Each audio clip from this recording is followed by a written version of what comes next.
This is Rosmarinus officinalis Prostratus.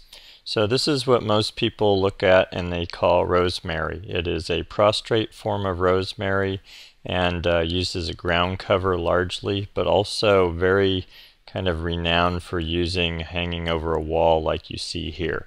And sometimes I've seen it hang over walls and be 6 to 8 feet long. So this stuff will really hang low if it's given the opportunity to.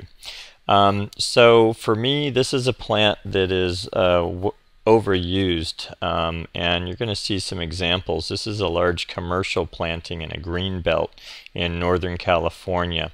And a couple of things are going on here. So I'm going to jump right into, as a design element, what my concern is with it.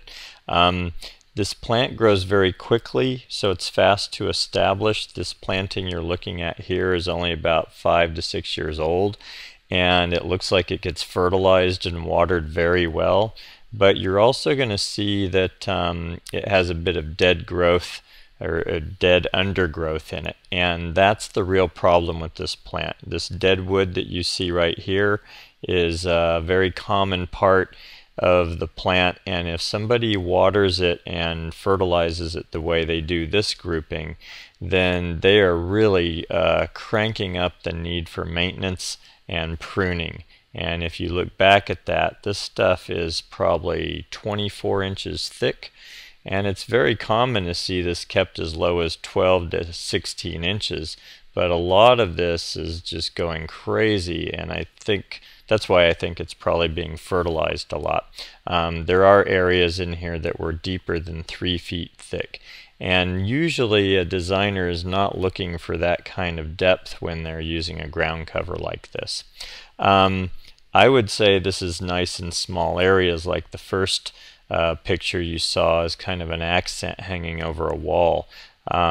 This can be shorter lived, and that's why this dieback that you see right here, I really wanted you to see this because this is the reality of this plant. All of that dead undergrowth is, frankly, it's a fire hazard, but it looks terrible, and this maintenance person has been forced to cutting it back along this edge because he's got to contain it. So always when picking plants for design, be thinking about what is the maintenance load that I'm creating by using the plant that I'm using. And that's why I showed you that particular case, because that's a ton of maintenance for somebody to do if they can even keep up with it, and in that case they weren't keeping up with it.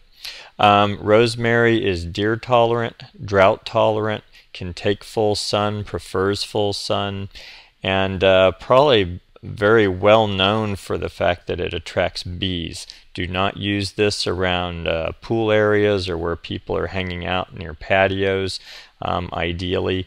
Although its heaviest bloom does occur during late winter, early spring when we're not really using pool areas, there's enough of a bee attraction during the summer that you need to be sensitive to that when you're placing it. There are 2 ways to grow this. You can grow it from flats, or you can grow it from 1-gallon containers. You can probably get it in liners as well. If you're using liners or flats, I would be placing these about 12 to 18 inches on center, and if I were using 1 gallon, I would probably go 24 to 30 inches on center.